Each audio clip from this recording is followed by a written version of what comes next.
6학년 6반 친구들 안녕하십니까. 담임선생님입니다. 자, 오늘 여러분과 함께 계속해서 사회공부 즐겁게 해보도록 하겠습니다. 현재 우리가 수업 시간에는 계속해서 민주주의 역사를 만화로 한번 나타내어보는 그런 과정을 우리가 경험해보고 있습니다. 자, 오늘은 또 어떤 이야기들이 이어질지 지금부터 영상을 통해서 여러분들과 공부해 보겠습니다. 자, 현재 나와 있는 장면은요, 서울시청 앞 광장에 수많은 사람들이 빼곡하게 들어서 있는 모습입니다. 과연 이 사람들이 왜 서울시청 앞 광장을 이렇게 메우고 있는 걸까요? 자, 여러분과 함께 오늘 공부를 통해서 그 이유를 알아보겠습니다. 자, 오늘 계속해서 1980년대 이후의 민주주의 발전 과정 계속해서 알아보겠습니다. 자, 박정희 대통령이 피살되고 난 이후로 민주주의가 시작이 되겠구나 하는 국민들의 염원이 이제 정말 실현이 될 것 같은 그런 상황이 왔습니다. 자, 이런 상황 속에서 최규하 대통령이 새롭게 이제 취임을 합니다. 1979년 12월 6일.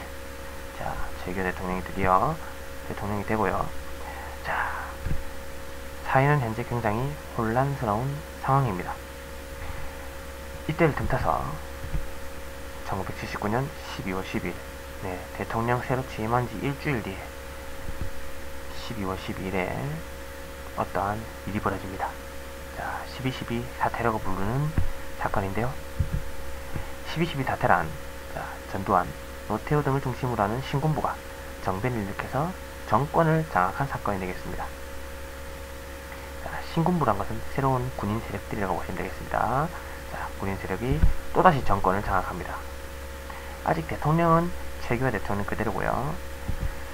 자, 이 사람들이 중심을 잡고 이제 12.12 사태를 일으키는데요. 자, 12.12 사태를 성공적으로 마친 뒤에 찍었던 기념사진이라고 합니다. 자, 여기 중심이 된 두 인물, 바로 추후에 대통령이 되는 전두환, 노태우 대통령의 모습이 되겠습니다. 자, 그런데 그 뒤로 1995년이죠. 네, 1995년 김영삼 대통령 재임 당시에 이 사건에 대해서 재판이 있었습니다. 그래서 그 당시 12.12 사태 때 함께 했던 사람들이 전부 다 이제 재판을 받고 있는 그런 장면이 되겠습니다. 자, 이러한 상황 속에서 시민들과 학생들은 이제 민주화 시위를 하게 되는데요. 1980년 초부터 민주화를 요구하는 시위가 발생을 합니다.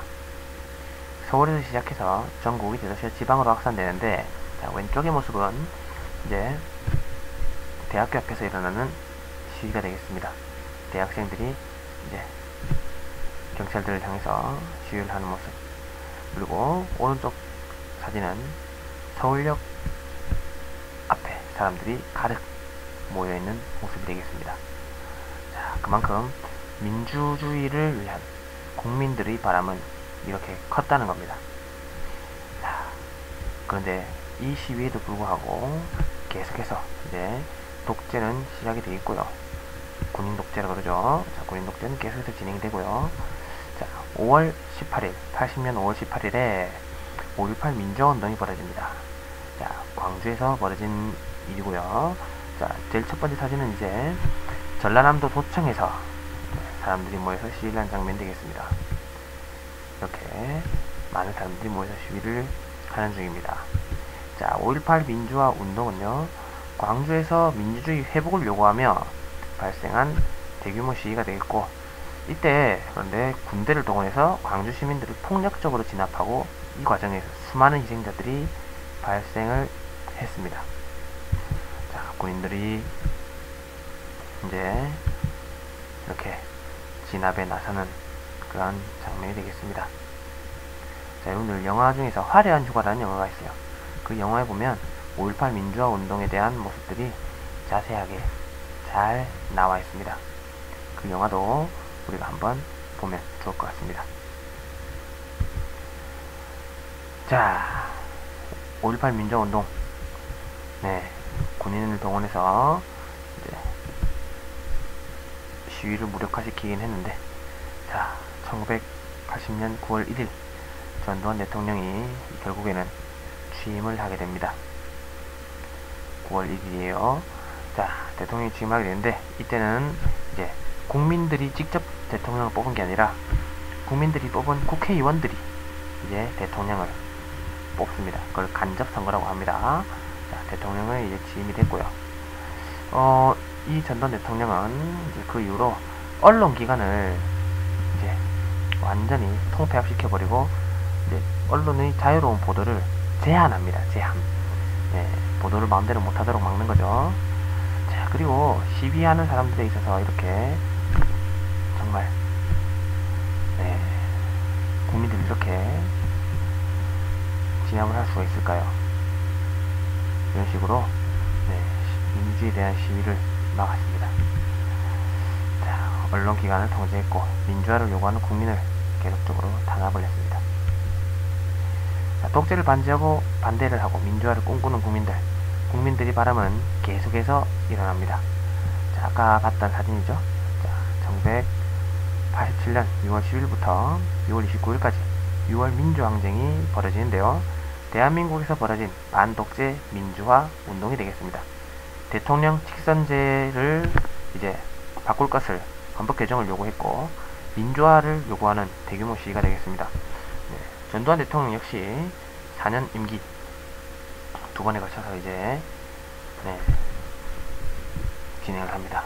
대통령이 되고요. 그래서 상당히 오랫동안 대통령을 역임을 했습니다. 오른쪽에 이제 시위를 하는 도중에 학생이 이렇게 사망을 한 그런 상황 속에서 이제 이렇게 강경 진압에 대한 국민들의 또 반발을 일으켰던 그런 모습이 되겠습니다. 자, 정말 국민들의 염원은 이렇게 민주주의를 향해 가고 있습니다. 자, 이런 상황 속에서 이제 국민의 요구를 받아들이게 됩니다. 자, 그 당시 권력의 중심에 있었던 전두환 그리고 노태우, 자, 대통령 직선제를 이제 헌법 개정에 발의를 하고 임기 5년 등의 내용을 담은 6.29 민주화 선언을 발표합니다. 자, 이렇게 10월 유신으로 인해서 대통령 간선제, 간접선거제가 실시된 이후로 이제 다시 국민이 대통령을 직접 뽑을 수 있게 된 대통령 직선제가 실시가 됩니다. 자, 드디어 역사적인 순간이 되겠죠. 민주주의가 다시 싹을 틔우는 사건, 자, 6.29 민주화 선언 되겠습니다. 자, 이제 5년에 한 번씩 실시되는 대통령 선거. 자, 또다시 군인 출신 대통령이 이렇게 당선이 됩니다. 노태우 대통령이. 자, 그 뒤로 김영삼 대통령, 김대중 대통령, 노무현 대통령, 그리고 이명박 대통령, 그리고 지금의 박근혜 대통령까지 이제 5년에 한 번씩 이렇게 대통령 선거를 통해서 새로운 정권이 이제 수립이 되겠습니다. 이렇게 우리 민주주의는 정말 수많은 분들의 희생 덕분에 우리가 이렇게 그나마 예전보다는 사회가 안정적으로 잘 이루어지지 않았나 그런 생각이 듭니다. 정말 우리 앞으로 선조들에게 정말 감사하는 마음을 우리가 가져야겠습니다. 자, 그리고 지방자치제도를 실시합니다. 자, 예전에는 국가에서 모든 것을 다 관리를 했었는데 이제 지방의 일은 지방에서 처리할 수 있도록 지방자치제도를 실시합니다. 자, 이를 풀뿌리 민주주의라고 부릅니다. 풀뿌리 민주주의. 자, 지역의 주민과 그들이 선출한 대표가 지역의 살림살이를 자율적으로 처리하는 것, 이것을 바로 지방자치제도라고 하는데요. 자, 지방자치제도는 크게 지방자치단체장과 지역의 대표를 지역 주민이 직접 뽑는 제도입니다. 자, 지방자치단체장은 시장, 도지사, 군수, 구청장 이런 분들, 각종 지역에서 사업을 집행하시는 분들입니다. 집행하는 수장이 되겠죠. 거제시장 이런 분들, 경상남도 도지사 이런 분들이에요. 자, 지역의 대표들, 우리가 흔히 말하는 국회의원 말고 거제시를 대표하는 시의원이 있고 경상남도 의회를 대표하는 경상남도 의회에서 활약하는 도의원이 있습니다. 자, 이런 분들을 지역 주민이 직접 뽑는 제도를 이야기합니다. 1995년 실시된 지방자치단체장 선거의 모습인데요. 자, 그 당시 서울시장 선거의 벽보를 이제 여러분들은 보고 계십니다. 자, 그러면 이제 한번 1980년대 이후 민주주의 발전 과정을 요약해 보겠습니다.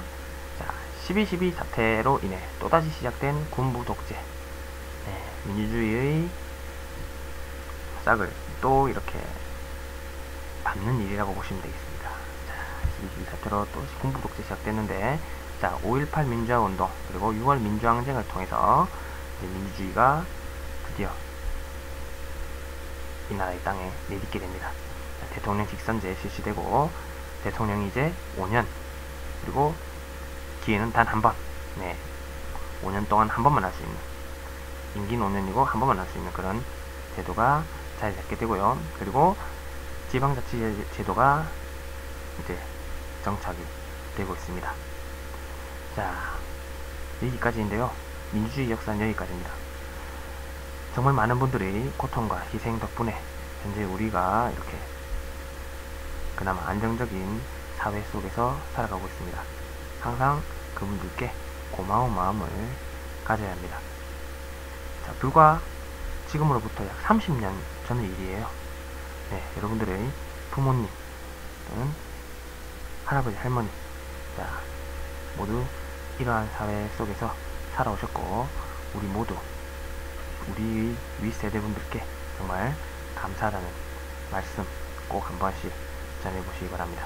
그럼 오늘 수업 여기서 마치겠습니다.